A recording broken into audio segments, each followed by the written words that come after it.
Hi guys, Arthur here from Homeowner DIY. Today what I'm going to do is I'm going to replace a toilet flange for a basement toilet. Now, this house is between 70 and 80 years old, so there's no PVC, there's no ABS, there's no plastic. What they did during this era was they had cast iron underneath the slab, and then they had a lead stub come up through the concrete.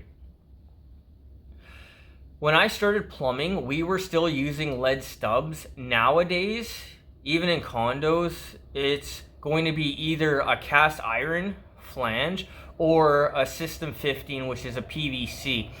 System 15 is fire rated. As far as I know, it doesn't have a smoke rating, but maybe that has changed in the last few years. But guys, this is what they did before plastic really made a breakthrough for plumbing material. So what we'll do now is we'll look at what is the setup, and then we'll do material and tools. Alright guys, so this is our toilet, or where you can see the imprint of the toilet. So what you see, the green, that is lead, and then there's cast on the outside of it. So the black all around, you see the black here, that is plywood. I don't know why they put plywood, but one thing to take note, it looks like that there's a hole there. So guys, the sink is what drains down there. You can see the water. So we'll turn the tap on.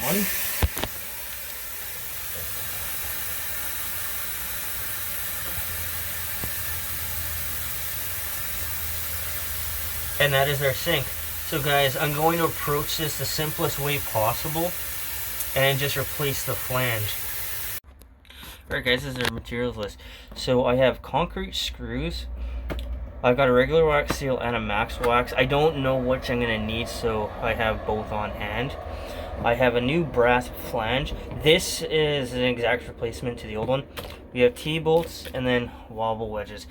Guys, this is what I believe I need for this job. So what we'll do now is the tools list. Alright guys, this is our tools list. So I have my finishing kit, rapid wrenches, pliers, whatever I might need. I have 2 drill bits. These are going to be for the concrete screws. Drill for safety equipment, gloves, respirator, glasses, earplugs. I have white silicone. I'm not sure if I'm going to need that or not. I have a grinder, hand tools, and then a hacksaw. Guys, this is what I need for tools for this job, so let's get started. Alright guys, this is the original flange. So there was a bolt here and a bolt here, and the complaint was the toilet was rocking. I tried to tighten down the T-bolts, but it was still rocking. So after I pulled the toilet, what happened was these 2 bolts rusted out. So this is the original flange. We're going to throw it off to the side, and then we're going to grab our new flange. Alright, so this is our new flange. So the bolts were here and here. So the plan here is that because we have so much here to work with, I'm just going to spin this off to the side a little bit, and now we'll have new places to drill in. So guys, with the plywood here, I'm going to cut it out so I have a firm base. We'll see what happens here because I don't know what type of condition everything is here. I'm sure the wood is rotting out because this thing has probably been leaking for quite some time. As you can see, the rod and everything here. Alright guys, respirators, safety glasses, and then earplugs.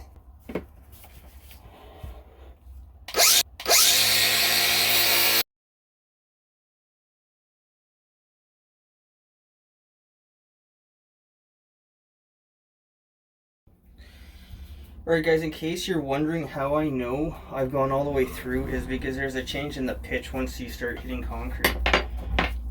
But now with this, with the wood for the most part cut, I'll get it out of the way.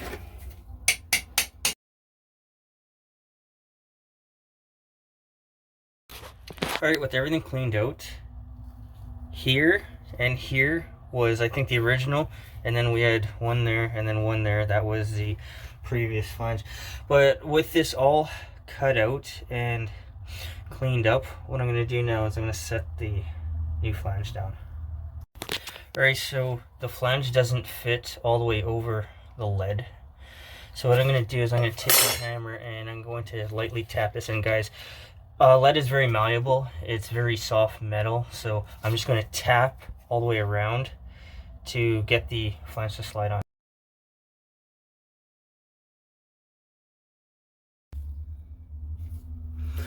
Alright, so what I decided to do is I start to grind this down with the grinder because the lead is too thick. I'm not going to bother with that. I think it's going to be faster to do it this way.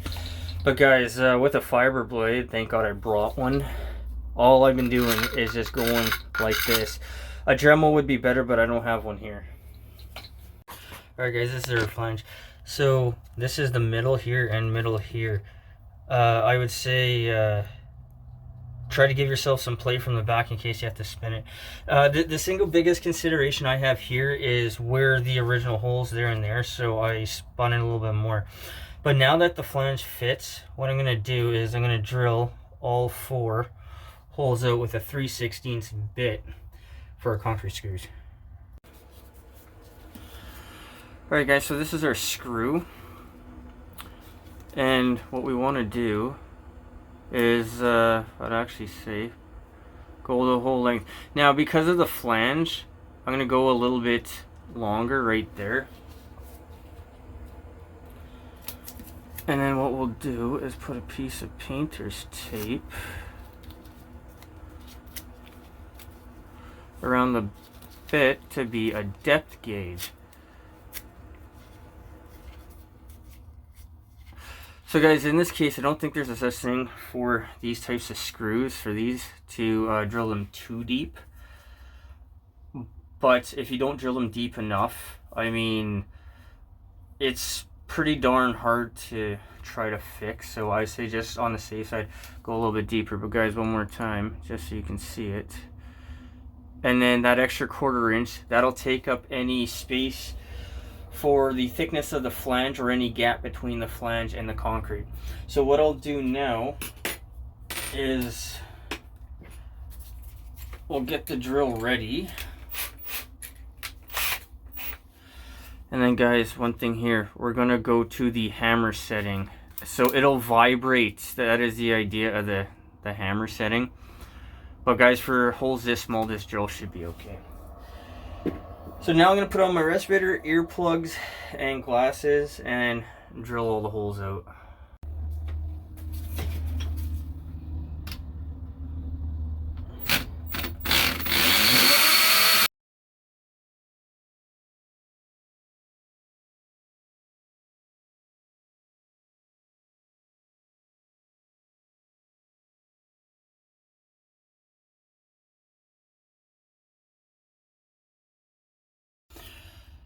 Alright, so this is a number 3 Robbie. So I'll go in like that.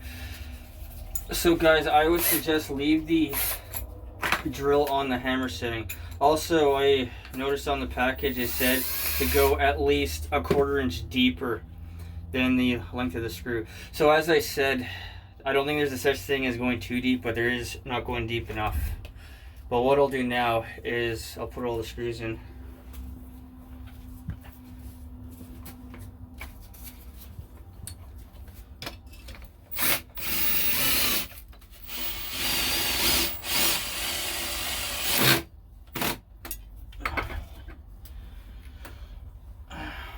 And I wound up snapping the first screw.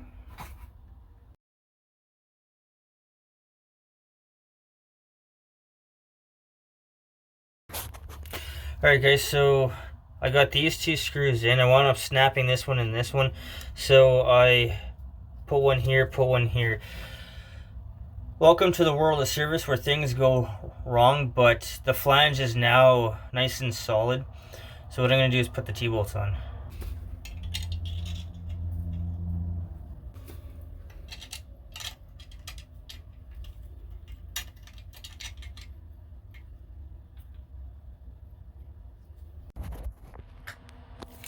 Alright, so the flange here is probably about a 1/4, maybe 3/8 lower than the surface of the tile.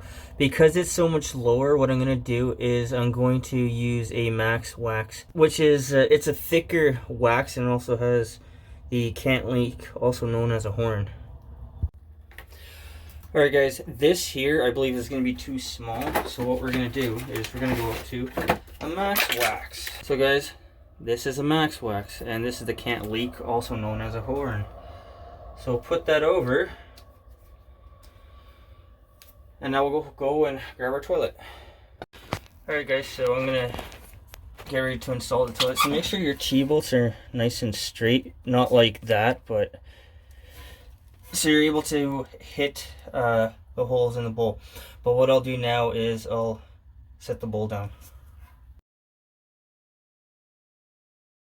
Alright, with that down, we'll put our metal washers and then the plastic washers on top of it.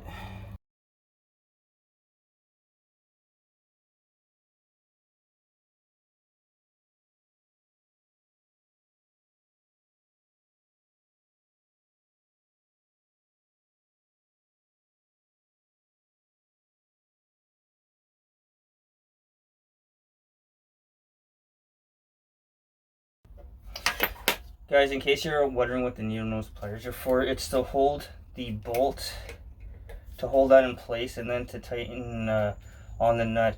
What was happening was the bolt and the nut were spinning together. So by holding the bolt in place, once you start to get some friction, some pressure, either on the washers and or the bolt, the nut will be able to tighten itself down. Alright guys, so I've tightened down the toilet,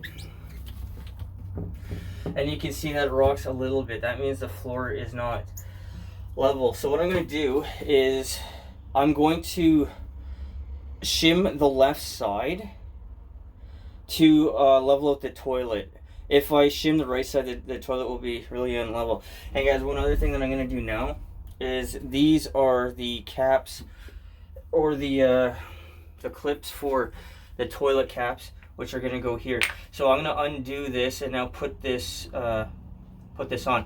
You may be asking, why didn't I do this right away? It's because these bolts are fairly short, and if you have nothing to grab onto, you have no way to hold the bolt in place while you tighten up the nut. So what I'm going to do now is I'm going to take off the nut, I'm going to slide this on, tighten this back up, do the other side, and then I'm going to put my shims in.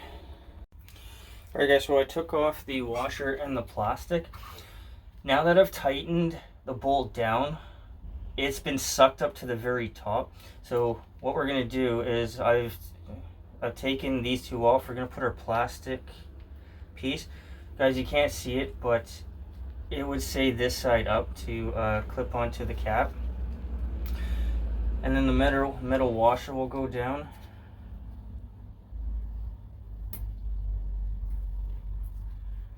And then we're going to put our plastic washer and then re-tighten up the nut.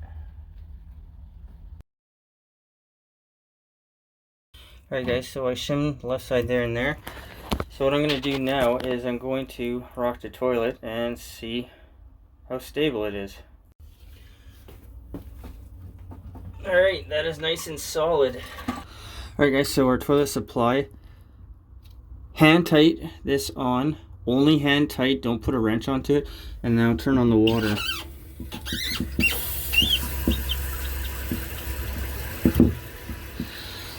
Guys, since this stop here is not a quarter turn, open it all the way and then give it a quarter turn so the back of the valve doesn't seize to the body of the valve. But what I'll do now is we're going to fill up our tank here. We're going to flush it multiple times and we're going to check for leaks. Alright guys, so the tank is full. You can see the water level is just below the top of the overflow tube. So the water level here is probably a quarter inch higher than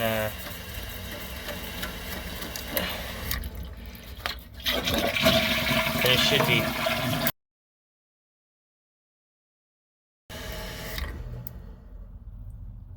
Alright, so the water level is set nicely below the overflow tube. Guys, this wasn't necessary, but I'm already here and I am a plumber, so let's do the proper job.